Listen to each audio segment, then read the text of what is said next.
আজ তৈরি করব একটা নিরামিষ তরকারি। রেসিপিটার নাম থোর কুমড়োর ঘন্ট। ফার্স্টে থোর কেটে নিয়ে অল্প ভাপ দিতে হবে। কুমড়ো কুচি করে কাটতে হবে। এবার মিক্সিতে থোর সেদ্ধ, নারকোল আর কাঁচা লঙ্কা বাটতে হবে। সাদা আর কালো সর্ষে আলাদা করে বাটতে হবে। এখন কড়াই গ্যাসে বসিয়ে সর্ষে তেল দিতে হবে। তার মধ্যে বড়ি লাল করে ভেজে রাখতে হবে।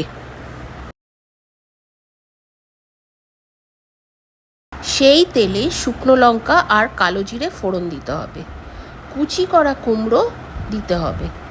নুন আর হলুদ দিয়ে ঢেকে দিতে হবে।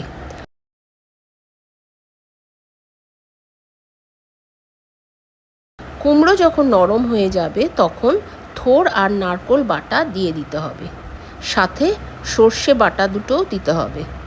যদি মনে হয় নুন কম হয়েছে, একটু নুন দিয়ে দিতে হবে। ভালো করে মিক্স করে নামানোর আগে চিনি দিতে হবে। গ্যাসটা অফ করে ভাজা বড়িগুলো ভেঙে ছড়িয়ে দিতে হবে।